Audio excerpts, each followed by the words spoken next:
On entend souvent dire que l'argent dort dans ta poche quand tu loues. Que si tu veux vraiment construire quelque chose, il faut acheter. Acheter un appartement, une maison, peu importe. L'essentiel, c'est de devenir propriétaire. Mais est-ce que cette logique tient vraiment la route en 2026?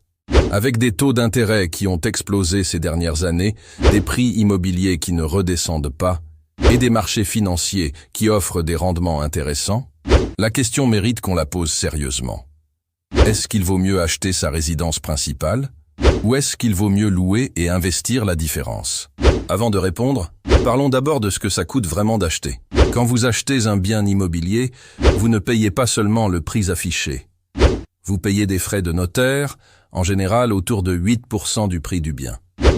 Vous payez une assurance emprunteur pendant toute la durée du crédit. Vous payez la taxe foncière chaque année. Et vous payez les travaux, les réparations, l'entretien, une chaudière qui lâche, une toiture à refaire, une salle de bain à rénover, tout ça, c'est vous. Concrètement, un bien acheté à 250 000 € peut vous coûter entre 400 000 et 500 000 € sur 25 ans, si vous intégrez tous ces éléments. Ce n'est pas anodin. Maintenant, prenons un exemple concret pour comparer les deux options. Vous habitez à Lyon. Vous avez repéré un appartement de 50 mètres carrés dans un quartier dynamique. Le prix moyen au mètre carré dans ce secteur est de 4 800 €. Votre appartement vaut donc 240 000 €. Vous avez 24 000 € d'apport. Ajoutez les frais de notaire à 8%, soit environ 19 200 €.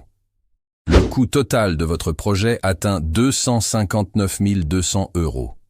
Après votre apport, vous empruntez 235 200 € sur 25 ans à un taux de 3,8%, plus 0,2% d'assurance emprunteur.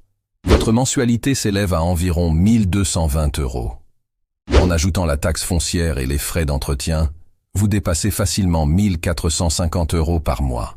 Du côté de la location, le même appartement de 50 mètres carrés dans ce secteur se loue autour de 950 € par mois. La différence entre les deux options, c'est donc environ 500 € par mois. 500 € que le locataire peut investir chaque mois. Alors qu'est-ce qui se passe si on fait le calcul sur 25 ans? Si le locataire place ses 500 € chaque mois en bourse, avec un rendement net moyen de 5% par an, il se constitue un capital d'environ 295 000 € au bout de 25 ans. De son côté, le propriétaire a remboursé son crédit. Son bien, s'il a pris 2,5% de valeur par an, vaut maintenant autour de 450 000 €. Il lui reste un patrimoine net d'environ 420 000 € après déduction des coûts totaux. Dans ce scénario, l'achat gagne. Mais à une condition, avoir habité ce même appartement pendant 25 ans. Si la personne déménage au bout de 8 ou 10 ans, les frais de notaire, les intérêts des premières années et une éventuelle stagnation du marché peuvent complètement effacer l'avantage de l'achat.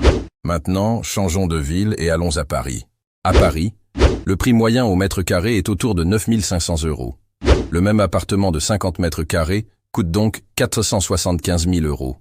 Avec 10% d'apport, vous empruntez 427 500 €. Votre mensualité dépasse 2 200 €. Mais la location de ce même appartement à Paris tourne autour de 1 400 € par mois. La différence est maintenant de 800 € par mois. Investi en bourse pendant 25 ans à 5% de rendement net, ces 800 € génèrent un capital d'environ 475 000 €. Le propriétaire, lui, possède un bien dont la valeur a progressé, mais ses coûts totaux ont aussi été bien plus élevés. Dans ce cas précis, louer et investir la différence devient une stratégie financièrement très compétitive, voire supérieure. Mais l'immobilier, ce n'est pas que des maths. Il y a des éléments que les chiffres ne capturent pas totalement. Commençons par la sécurité. Quand vous êtes propriétaire, personne ne peut vous mettre à la porte. Votre logement vous appartient, quoi qu'il arrive sur le marché. C'est une sécurité psychologique réelle que beaucoup de gens valorisent énormément. Le locataire, lui, peut se retrouver contraint de partir si le propriétaire reprend son bien. Mais en échange, il garde une liberté totale. Mutation professionnelle, séparation, envie de changer de ville ou de pays, le locataire fait ses valises sans se retrouver piégé avec un bien à vendre en urgence. Il y a aussi la liberté de faire ce qu'on veut de son logement. Vous êtes propriétaire, vous abattez une cloison, vous refaites la cuisine, vous rénovez selon vos envies. Chaque amélioration valorise votre patrimoine. Le locataire, lui, doit demander la permission pour le moindre changement. Ce sentiment d'être vraiment chez soi, d'avoir son propre territoire, c'est difficile à chiffrer mais c'est réel. Et puis, il y a le risque. L'immobilier n'est pas un placement sans risque. Certaines villes ont perdu 20 ou 30% de valeur en quelques années. D'autres ont explosé. Choisir la mauvaise ville, acheter au mauvais moment, se retrouver à devoir vendre en urgence lors d'un divorce ou d'une perte d'emploi, tous ces scénarios peuvent transformer l'achat en mauvaise affaire. Le locataire, lui, ne joue pas cette loterie géographique. Son risque financier est limité. Alors, faut-il acheter ou louer? La vérité, c'est que la bonne réponse dépend de vous. Si votre vie est stable, si vous savez que vous allez rester au moins 10 à 15 ans dans la même ville, si vous avez besoin de cette sécurité émotionnelle de posséder votre logement, alors l'achat a du sens. Vous construisez un patrimoine tangible et vous avez la paix d'esprit de ne dépendre de personne.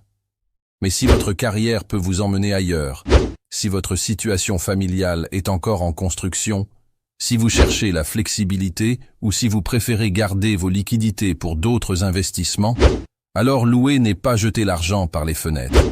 C'est une stratégie financière cohérente, à condition d'investir réellement la différence. Le meilleur choix, ce n'est pas forcément celui qui maximise votre patrimoine sur le papier. C'est celui qui correspond à votre vie, à vos projets et à ce qui vous permet de dormir tranquille la nuit. L'immobilier doit être au service de votre vie, pas l'inverse. Dites-moi dans les commentaires, vous êtes plutôt team achat ou team location? Et pourquoi?